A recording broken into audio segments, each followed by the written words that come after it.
आइए आज हमारे अपने घर हमारी पृथ्वी की एक यात्रा पर चलते हैं। और ये सफर शुरू होगा बहुत ऊपर से, अंतरिक्ष से। अंतरिक्ष से देखने पर हमारी पृथ्वी कुछ ऐसी ही दिखती है। और पता है इसे क्या कहते हैं?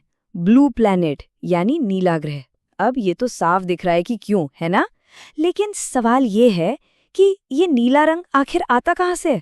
मशहूर लेखक जूल्स वर्न ने क्या खूब कहा है, महासागर ही सब कुछ है। उनके ये शब्द हमें याद दिलाते हैं कि हम असल में एक पानी की दुनिया पर रहते हैं।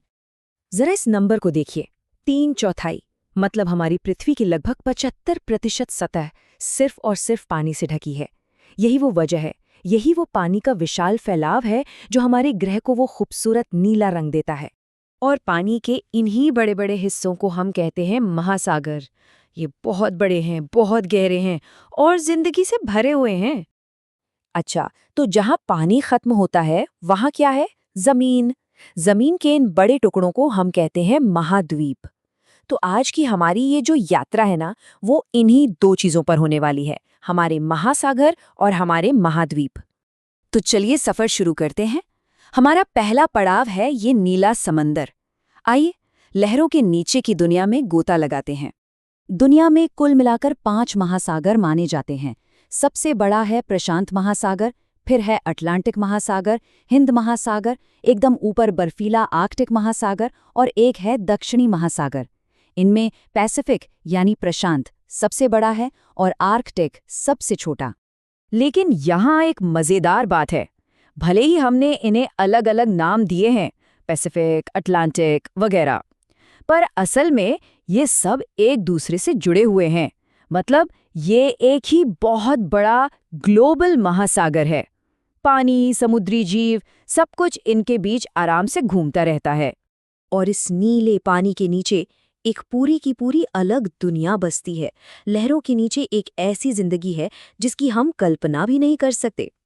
सोचिए जरा, बड़ी बड़ी व्हेल मछलियां, समझदार डॉल्फिन, इनके जैसे हजारों तरह के जीव इन महासागरों में रहते हैं। सच कहें तो पृथ्वी पर जिंदगी का सबसे बड़ा खजाना तो यही है। पर बात सिर्फ जानवरों की नहीं है, पानी के अंदर पौधे भी होते हैं। जैसे ये छोटे छोटे शैवाल या एल्गी, ये पूरे समुद्री जीवन का आधार हैं, उनका खाना है। और एक हैरान करने वाली बात, ये हमारी हवा, हमारी ऑक्सीजन का भी एक बहुत बड़ा हिस्सा बनाते हैं। मतलब चाहे वो सूरज की रोशनी से नहाई हुई कोरल रीफ्स हों या फिर समुद्र की सबसे गहरी अंधेरी खाइयां, हर जगह महासागर के हर कोने में आपको जिंदगी का कोई ना कोई अनोखा रूप मिल ही जाएगा। तो ये तो हुई पानी की बात।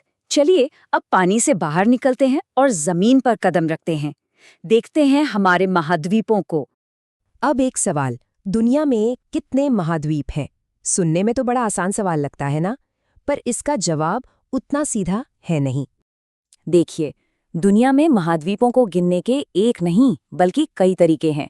ये इस बात पर निर्भर करता है कि आप किसे पूछ रहे हैं। कोई कहता है 4 महाद्वीप हैं, कोई 5, कोई 6 तो कोई 7। ये सब इस पर डिपेंड करता है कि जैसे आप यूरोप और एशिया को अलग अलग मानते हैं या एक ही यूरेशिया। लेकिन कंफ्यूजन से बचने के लिए दुनिया भर में ज्यादातर लोग 7 कॉन्टिनेंट मॉडल यानी 7 महाद्वीपों वाले मॉडल को ही मानते हैं। ये हैं Africa, Antarctica, Asia, Australia, Europe, north America और साउथ अमेरिका। तो ठीक है, हमने पानी को समझ लिया, जमीन को भी देख लिया। अब देखते हैं कि जब ये दोनों मिलते हैं तो क्या होता है, इनका रिश्ता कैसा है। एक तरफ महासागर जिंदगी देते हैं, यही तो वो बादल बनाते हैं जिनसे हमारी जमीन पर बारिश होती है, हमारी फसलें उगती हैं। और जैसा हमने पहले भी कहा, समुद्री पौधे इतनी ऑक्सीजन बनाते हैं, हमारी आधी से ज्यादा ऑक्सीजन के महासागरों को हमारे ग्रह के फेफड़े यानी लंग्स ऑफ अ प्लैनेट कहा जाता है। लेकिन इसी सिक्के का एक दूसरा पहलू भी है। यही महासागर विनाश भी ला सकते हैं।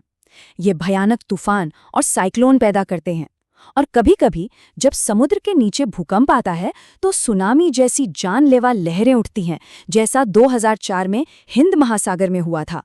तो ये तो साफ है कि हमारी जिंदगी महासागरों पर कितनी ज्यादा निर्भर है। तो अब इस यात्रा के आखिर में ये देखना भी जरूरी है कि हम यानी इंसान इन पर क्या असर डाल रहे हैं। आज के समय में हमारे महासागरों पर बहुत बड़ा खतरा मंडरा रहा है। हम हर साल लाखों टन प्लास्टिक कचरा इनमें फेंक देते हैं, जो समुद्री जीवों का दम घोट रहा है। ऊपर से जरूरत से ज्यादा मछली पकड़ने की वजह से इनकी आबादी तेजी से घट रही है और पूरा का पूरा इकोसिस्टम बिगड़ रहा है। यूनाइटेड नेशंस के ये शब्द पूरी बात को बहुत अच्छे से समझाते हैं। वो कहते हैं कि विश्व महासागर दिवस हमें याद दिलाता है कि महासागर हमारी जिंदगी में कितनी बड़ी भूमिका निभाते हैं। ये हमारे ग्रह के फेफड़े हैं, हमारे भोजन और दवा का स्रोत हैं और हमारे अस्तित्व के लिए बेहद जरूरी हैं। तो हम अपनी बात इसी सवाल पर खत्म करते हैं। अगर महासागर सच में हमारे ग्रह के फेफड़े हैं, तो हम सब मिलकर उन्हें ठीक से सांस लेने में कैसे मदद करेंगे? ये सोचने वाली बात है।